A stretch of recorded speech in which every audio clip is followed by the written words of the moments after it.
Okay, I guess I'm live now. Uh, this is different for me. Just trying to figure this out. So I just downloaded this app called Lula TV, or I'm using a website called Lula TV and an app called Lula TV, which will allow me to live stream from both YouTube and Instagram at the same time. Because I guess I'm trying to bring those platforms together a little bit more. Uh, I'm well. How about yourself? How you doing? Uh, yeah, cool. So we have one person in, and they're here from YouTube. Um, Mike, what's going on, man? Yeah, this is different, man. I'm just actually just trying to test this out to see how it works. So if it's glitchy and there's no point to my message, please don't be discouraged. Um, so yeah, so I'm using this web app called Lula TV, which allows me to stream on both YouTube and Instagram at the same time, right? That way, if I'm doing a live on one station, that I don't have to download it and re-upload it somewhere else. So I'm just giving it a try and seeing how that works, so that both audiences can be addressed. And I'm not used to talking live, so I'm looking at the screen like an idiot. Okay, so look at the camera, Carl. All right, cool. Just man, people checking in. This is pretty dope. Abe, what's going on, man? All right, cool. So looks good from this end. But let me just tell you about what's going on right now and why I'm actually testing this live out. So earlier today, on one of my videos, which is how to use the 203k mortgage for as an investor, right? I think that's one of my 203k videos. So I had a comment on there, and a woman by the name of Erica had asked, "Well, how should I go about using the program? I'm trying to buy a four family." And I said, "You know what? Let's do it live, so that I'm able to address your questions as they come about, rather than in the comment section. And from there, I'll be able to actually archive this conversation, so that other people who come later on who may have the same question can get their questions answered without necessarily having to ask me. So it's good for you guys to ask questions, because it really opens up that information to everyone else who, rather than me kind of repeating the same over and over and over again. So that's why I'm testing this out, because I plan on doing that with her tomorrow. But at present, I actually like this. It's pretty cool. So I'm in Musameli, Sicily, trying to buy a property for a euro. Hopefully that doesn't stay like that. Um, yeah, that's right, for a euro. So they got these dollar deals in Italy, effort to try to repopulate some of their cities that are kind of transitioning to ghost towns. So I got in here last night, and today I was just kind of touring the city, getting a sense for how it feels. And I'm on YouTube, so that might be coming out in a month's time or so, because I really want to try to produce it really well to just have some richer content out there. Because when I started looking into the program, I couldn't come across anything what was being presented by the news, and it was like, I don't know, low quality production, man. Like, honestly, they would just have like these pictures and maybe some video B-roll of the city, and with just like text overlay as to what's happening here. I didn't get anybody's real account as to what to expect, how to transition through this purchase. And I know people are interested, right? Because the agents are telling me that they're overwhelmed. Once the story made it to CNN, they've been getting a lot of hits. So I'm sure there's a lot of Americans out there who are curious, a lot of people in England who are curious. So I'm going to document that process to show you exactly how you could go about purchasing and flipping a property. Well, not flipping, I'm going to keep this one, but how you could go about purchasing one of these dilapidated, distressed homes in Italy, and making it your dream summer house, so to speak. So that's what I'm going to be documenting. So that's what I'm here for the next 2 weeks.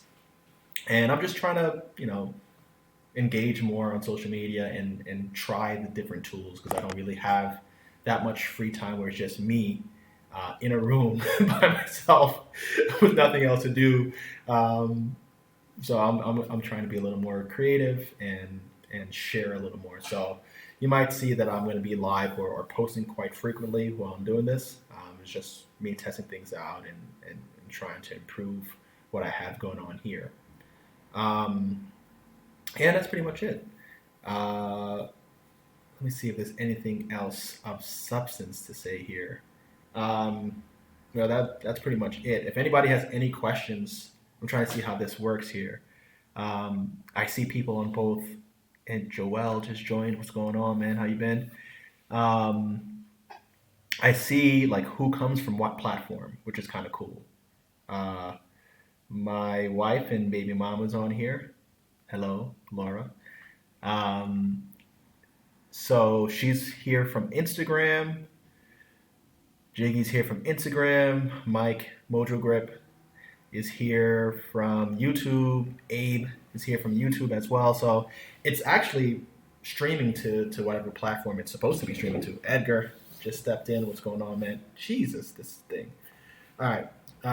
If anybody has any questions about this platform, Lula TV, it's Lula Loola .tv. It's free and allows you to stream in multiple locations. If you're a content creator, I guess that's pretty good. I'm actually looking for something that will allow me to stream live with other people. Like let's just say there was someone who had a question about a loan program, for instance. I want something where we can kind of like jump on a call together, kind of like a Google Hangouts or something like that, and stream that. I don't know why YouTube doesn't have that function where I can kind of like YouTube, like Instagram Live, where somebody can request to come in and then you just have a conversation with them and it's there for everybody to see.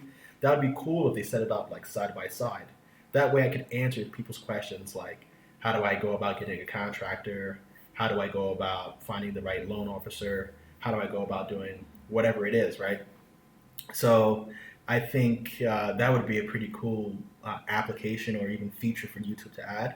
YouTube is more or less my home as far as social media is concerned. It's where I consume the most social media and where I like to spend my time creating.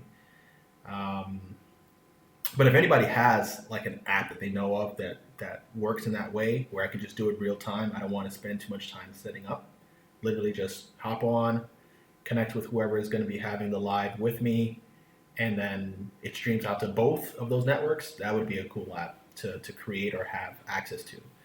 Um, Maybe to create if it doesn't exist now. Uh, yeah, I think that would be pretty cool to create because I think I've done collaborative work and it's always kind of difficult to set up.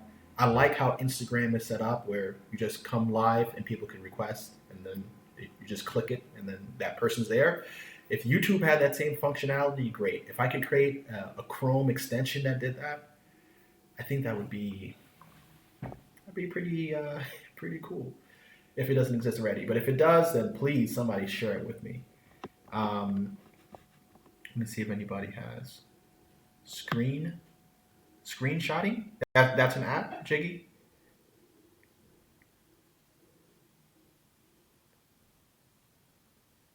So, oh, okay, you've been looking into Yonkers and the Bronx, and it's just the pain.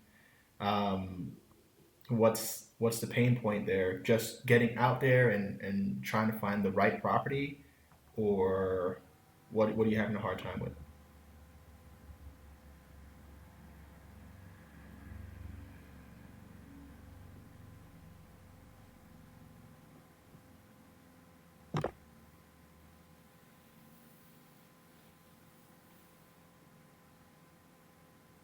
Oh, you were screenshotting the feed to remember the app's name. Is it showing like how does the screen actually present? Because I have no idea how this looks to the viewer.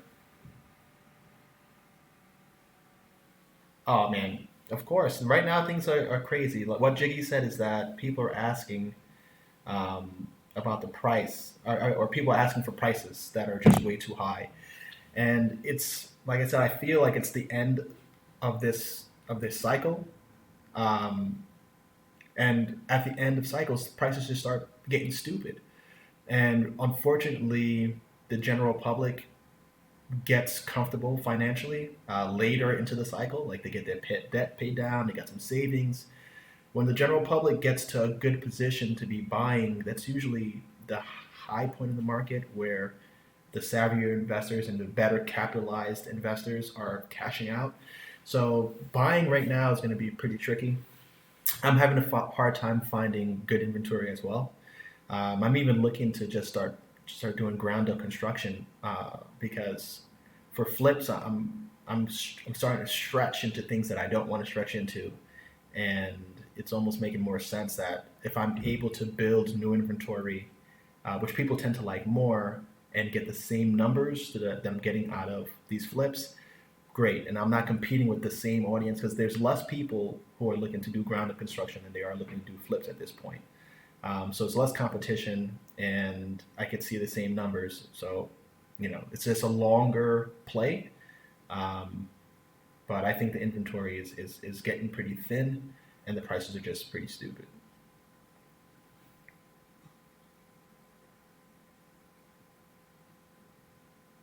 Now, Joel, I didn't see your question about earn your leisure. What was the question?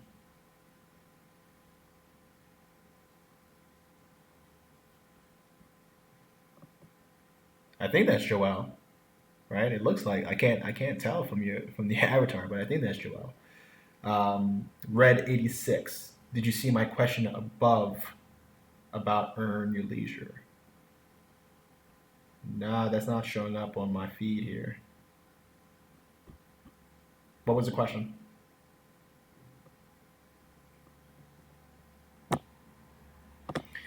Okay, so Mojo Grip got a question. Um, all right, so what's my take on getting a HELOC line of credit versus refinancing? Okay, so the thing is with with HELOCs or home equity line of credit, which is what HELOC stands for, home equity line of credit. I think those products are pretty good because they function like a credit card, right? You get charged for what you draw down, and if you're using that to flip property, for instance, where you're buying, renovating, reselling, then you're just drafting that money for the time period that you need it for, right? It could be for the acquisition, it could be for the repairs, and you're only paying interest on what you're drawing down.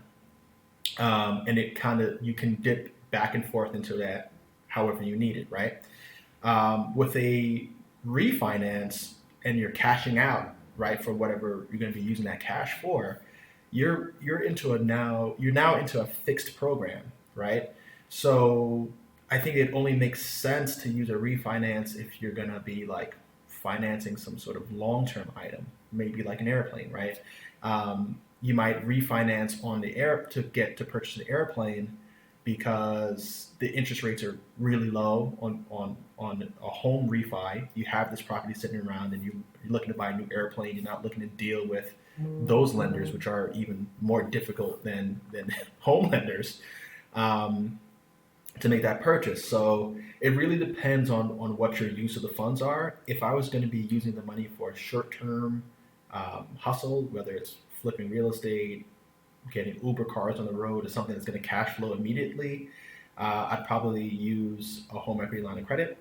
If I was going to get some sort of like durable equipment or some sort of long-term investment, I might go with the standard refi. The only thing that also is an issue when you're looking at refinancing versus uh, HELOCs is that I haven't found a lender yet that will give me a HELOC on an investment property.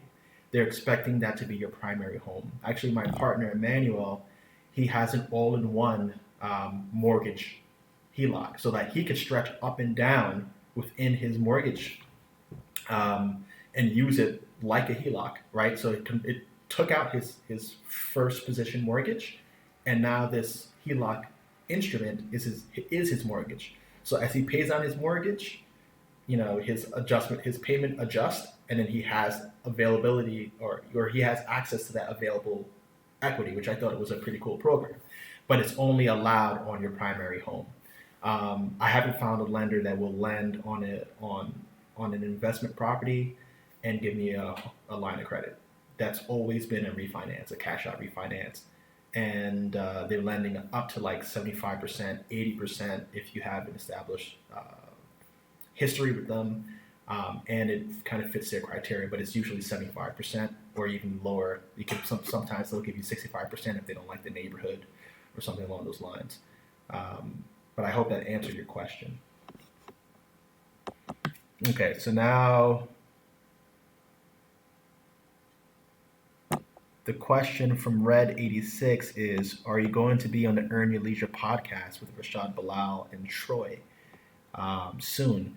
I hope so. That would be pretty cool. You know, I watched that podcast and I reached out to them to tell them that I'm interested in covering the healthcare industry because it's something that I haven't seen them cover yet. And there's a lot of us who are working in the industry or who are interested in working in that industry and are like unsure on how to like make the jump from being an employee in that industry to being in the owner position.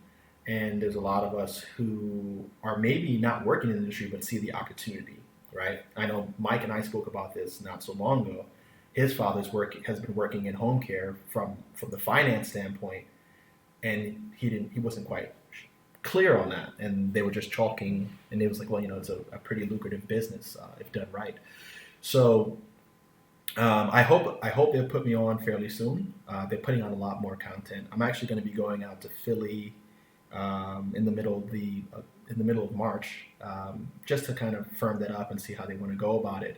But I hope to approach it from the perspective of how to use home care, or how to not home care, but how to use a career in healthcare to kind of go from working in healthcare to earn a good living for yourself to being a owner of a healthcare business, from the small business size to the mid tier size to enterprise size to potential public offering, which is the route that I'm going for now. I feel that I can take my home care business and the new business that I'm forming in Florida to the public level.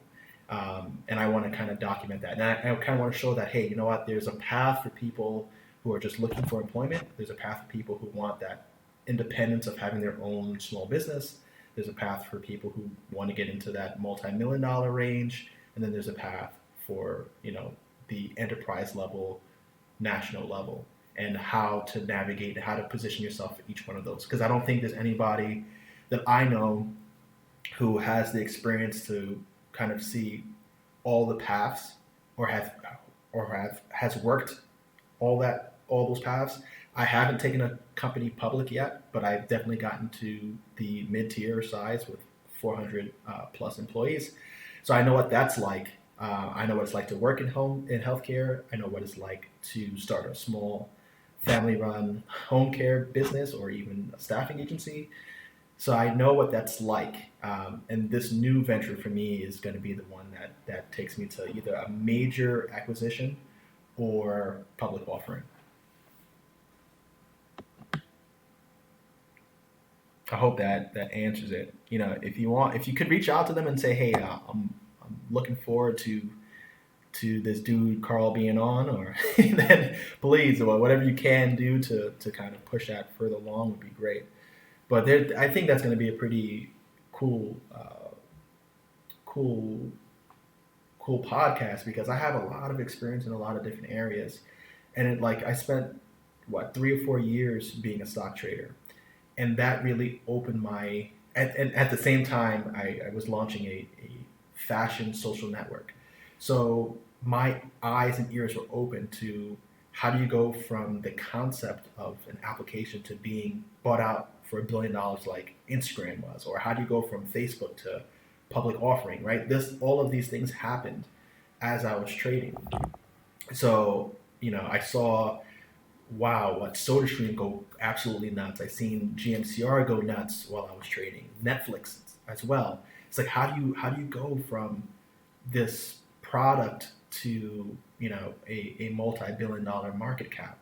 And I got the opportunity to see it from both ends, from launching my own fashion application to seeing these stocks go public and seeing how they trade after they've gone public, what is driving price action in stocks.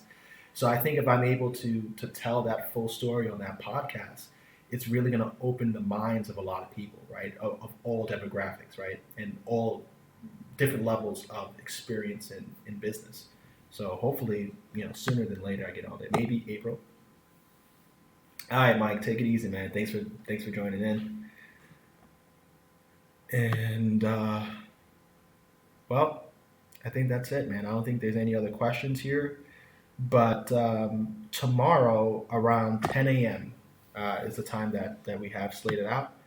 Tomorrow at 10 a.m. we are uh, going to be going live again, but this is to discuss a particular person's situation with the FHA 203K loan. Once again, it's someone on YouTube, a viewer who came along, left a question, which I love, man. Please, if you ever have a question, I love answering them. So leave them in the comment sections, and I'll usually get to you and be able to give you that advice. That's why I started doing this in the first place. But she had this question about her situation, and I wanted to go over it with her in real time, similar like this, so I could address all her questions, like verbally rather than through text, and be able to give some rich details and really capture it so that everybody could benefit. So that's going to be coming on tomorrow, and I'm going to let that be archived live. Not sure how this is all going to look at the end. Like, I kind of wonder how it fits into the grand scheme of things on YouTube. But that's pretty much it. So if no one else has any questions, I think I'm going to be signing off. Okay, one more, and this will be my last one. This comes from Instagram, Gonzi, or Gonzalez maybe, Gonz NYC. 1031 exchange after every flip. No. 1031 exchange is I guess, an allowance for someone to offset their capital gains from a real estate sale. Okay? In order for your profits to be considered capital gains, you have to hold that asset for more than 1 year's time, whether it's stocks or real estate, right? That's a capital gains event. When that capital gains event occurs in real estate, this is for landlords who are buying and holding property. When they decide to sell, they're either going to have to pay capital gains tax on their profits, or they could take advantage of the 1031 exchange, which is a deferred taxation. So by using a 1031 exchange, you're reallocating that money into a new piece of real estate. And because you're doing that and you're taking it from like kind to like kind, or from real estate to real estate, you're deferring your taxation event at some point in the future. Okay? If I'm flipping a property, I'm trying to get out of that thing as soon as possible. So if I'm in it for 2 months of renovations, maybe 45 days of transactional stuff, great, but I'm not going to qualify as having a capital gains event. That's going to be ordinary income, and that gets taxed, like ordinary income gets taxed, depending on tax bracket and what your situation is. So if you're flipping something after holding it for a year, let's just say you bought a 3-family, you rented it out for 2 years, market spiked in that area, and you cashed out then, and flipped it at that point, then yes, you could take advantage of a 1031 exchange and roll that over so your taxes are deferred. Or, I think, which is a little bit better if you're in that situation, which is something that I've put together a qualified opportunity fund. I think it makes more sense for people to go from having a capital gains on real estate to investing in an opportunity fund, because you get to benefit from actually a step down in taxation. You get either 10 to 15% savings in your taxation by investing into an opportunity fund. And then when it's your next liquidation event, if you had that investment in for 10 years, let's just say you made $1 million on your building sale, right? You have 2 options to defer your taxes. You could either defer into 1031 exchange, or you could invest into a qualified opportunity fund like the one that I have. If you do the 1031 exchange, you're gonna push that taxation event to at some point in the future. So you're never gonna realize that profit uh, until there's some sort of endpoint, but then you're still gonna get taxed, right? So if you kept investing that money year over year, flipping, at some point when someone sells that property, you or your heirs, they're going to get taxed on all of it, right? At that deferred time. So as long as the benefit there is that as long as you don't have a final cash out event, you never get taxed. But with the opportunity funds, you invest for 5 years, you get a 10% discount on that $1 million. So instead of getting taxed on the full million, you're getting taxed on 900,000. If you keep it for 7 years, you get an additional 5%, so you're only going to get taxed on 850. Now, once you whatever you invested in, right? Let's just say you built an apartment building, right? And it was $1 million to build that apartment building, and it's now worth 10 years later. When you sell that $2 million profit is tax exempt. So you get a discount a little bit in advance, and then you get an exemption on your future capital gains from that investment, right? So even if you held it for 30 years and you bought in Manhattan, let's just say, right, and it went from being worth 3 million to 20 million in that 30-year time, then you're gonna be tax exempt on your full 19 million or 29 million, whatever number I just used, on that full value. With the 1031 exchange, no matter what that appreciation is, when you have your taxation event, you're going to get taxed the full value. So that's the difference, and that's why I think in rolling over or moving from capital gains in real estate and using a 1031 exchange to an opportunity fund is the better move, especially if you're looking to have a final cash out moment, tax exempt. Um,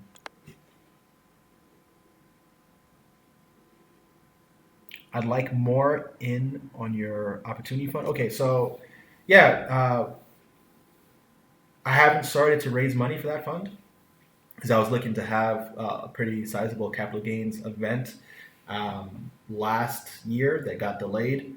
So I haven't started to raise capital yet for that fund, but as soon as I start to, I definitely will reach out. Um, and it's not similar to a mutual fund, not at all. Completely different. A mutual fund, I'm not quite sure what. I would imagine a mutual fund is a managed fund um, that is investing in all sorts of assets. It's completely different than an opportunity fund. An opportunity fund is more like a private equity fund or a real estate syndication that is either being used to invest in businesses that are in opportunity zones or in real property that is in opportunity zones. Mutual funds are typically like managed investment plans, typically for retirement, where there's a management company that's taking money on, making investments, hoping to make you a profit as the investor. Meanwhile, their real hustle is to make their money off of the fees. Not necessarily, obviously, the better they perform, the more people want to invest with them, but they're looking to make money off the fees, which is also different from a hedge fund. So, you might want to just look at the differences between, private equity funds, venture capital funds, mutual funds, and opportunity funds, just so you can be clear on the terminology and how they're different and which vehicle to invest in. King Ryder, do I do mentoring? Um, Not in the traditional sense.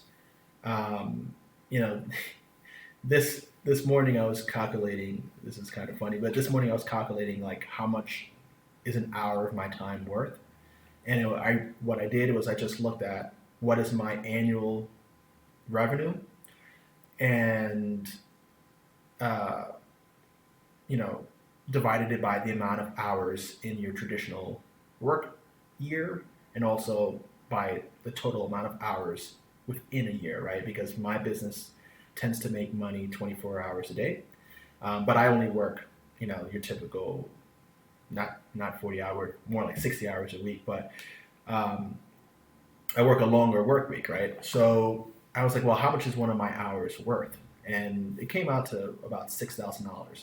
So the way I try to look at things is like, if I'm going to mentor somebody, I want to invest a lot of time in that person to make sure that they end up, uh, successful, right?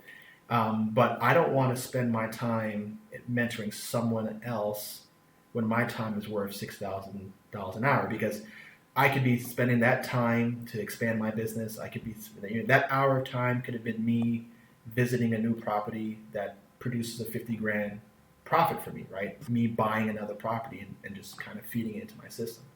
So for that reason, I really don't mentor because I'm not trying to hit people in the head for $6,000 an hour.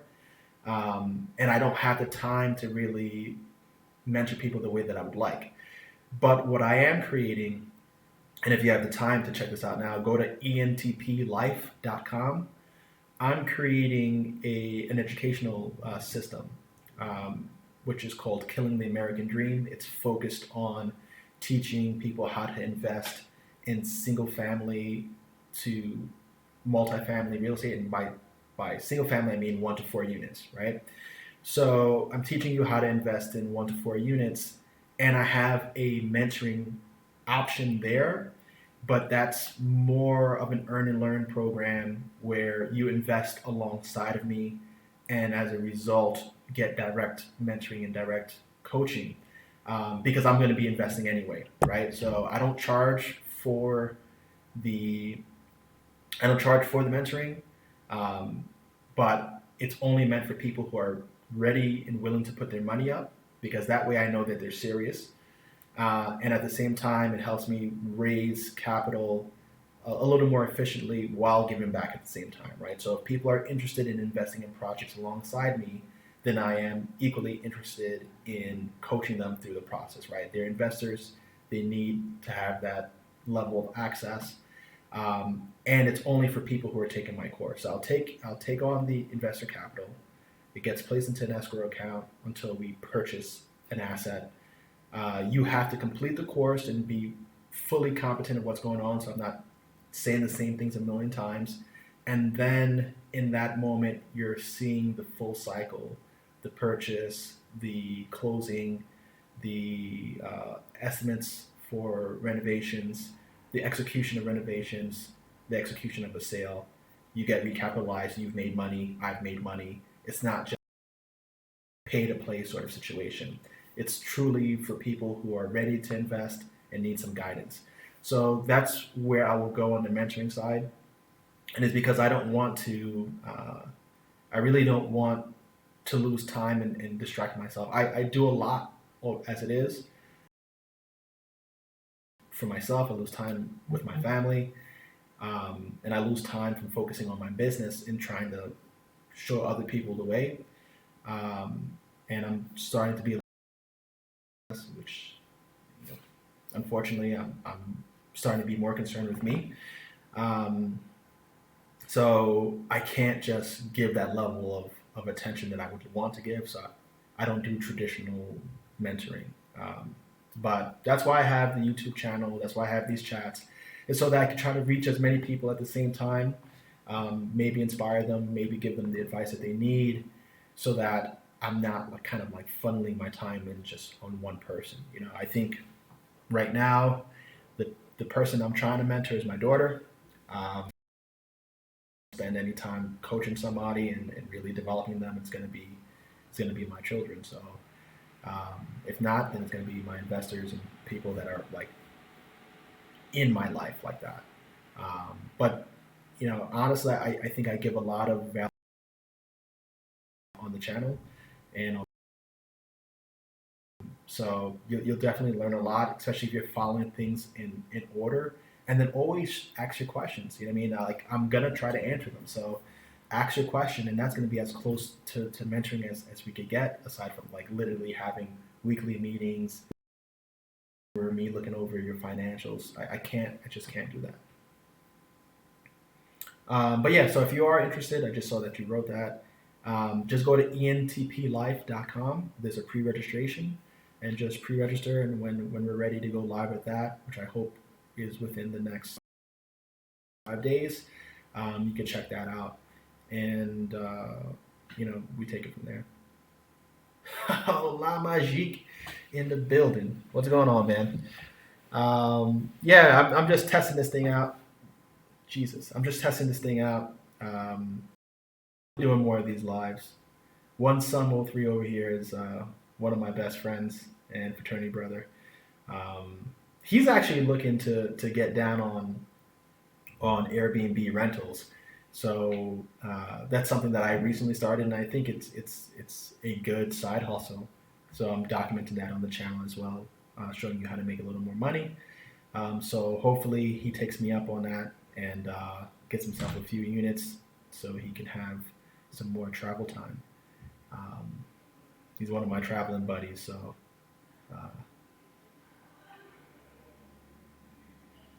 doing big things, not big enough, bro. Really, honestly, it's not. To me, it's not big enough. Um, I still feel it's pretty small scale. But I'm glad you think so.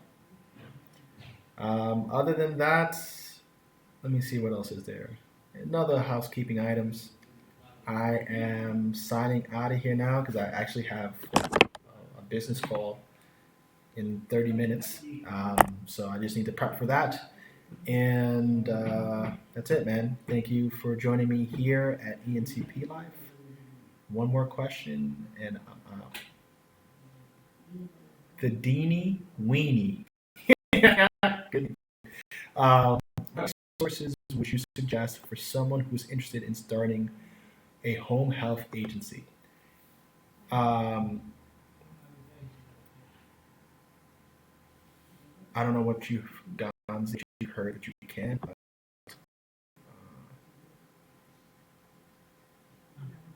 yeah, I don't know about that piece of enrolling your 1031 exchange into an education fund. It's probably possible. That makes sense because that's another tax deferred instrument. But I would consult an attorney who's not an attorney, an accountant who's proficient in those vehicles. Not me. I'm definitely not. But to Deanie Weenie, and then I'm out. All right. So the home health care agency I started in New York.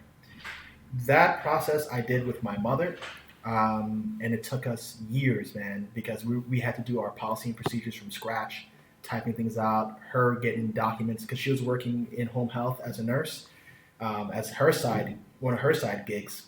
So she was getting whatever documents and whatever pieces of policy she could get. We were remaking them on Word, remaking them in Excel, and then submitting them to the state for review. And this was like in the late 1990, like 1990. I think we started in like 1997 on that process, and then we got our approval in '99, I believe. Yeah, something like that. It was before I graduated. Um, so that took 3 years, and I'm starting my home care agency in. I'm starting my home care agency in Florida. Actually going with a consultant on that one because I'm not trying to waste that much time, and plus I'm in a better financial position to pay for the consultant. That's going to run. I shopped around for different consultants, um, between 20,000 and like 40,000, depending on the state that you're in, and if they're issuing new home care licenses in your state, and what type of agency are you trying to form? Are you trying to form a skilled agency where you're doing services like nursing, PT, OT, or are you trying to do just a personal care um, agency where you're doing, companionship, uh, assistance with daily living activities? So it really depends on what you're trying to do, but I would go with the same company that I'm using now, which is 21st Century. They're called 21st Century Home Care, I believe. What is it? something. Give me 1 second here, so I could at least give them the proper plug, because they're doing a pretty good job. Very responsive. 21st Century. This thing is not even pulling up. 21st Century something. I'm sorry that I'm doing it like this, because I don't commit certain things to memory. As long as I have it written down, I'm good. 21st Century.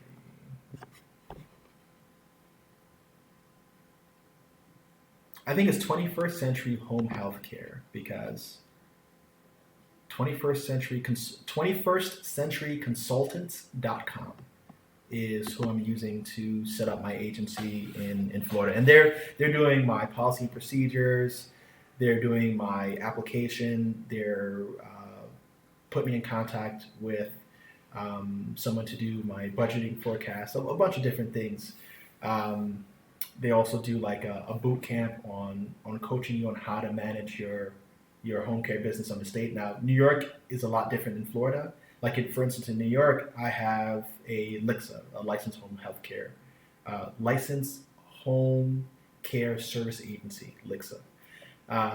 And as a LHCSA, I'm generally providing personal care and some skilled care, but to a Medicaid, non-Medicare audience. I can't bill Medicare.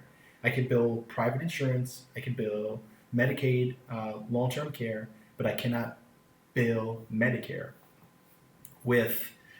In Florida, what I'm setting up is actually, they have one license that covers both. I can either just stay as personal care, or I could get credentialed for Medicare, which is actually new for me, but that actually opens up my customer base. Because Medicare is an entitlement for anybody who's receiving Social Security. They are Medicare eligible. There's no BS involved in that. So I could do more billing with that in place. So I need to get some coaching on the differences between how things function in New York and how things function in Florida. And a company like this that actually does licensing nationwide, that's equipped to answer those questions, is where I would start. So short answer is hit up 21st Century Consultants and let them know that you're looking to start a home care agency and take it from there. Harold, what's going on, man? You're catching me at the tail end of this. I'm getting out of here. This turned into much more than a test. I'll tell you that much. Can I pin the website? I don't know how to do that, man. I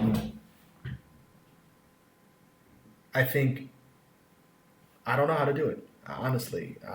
From this platform especially, I have no idea. I could type a message in. Let's call this.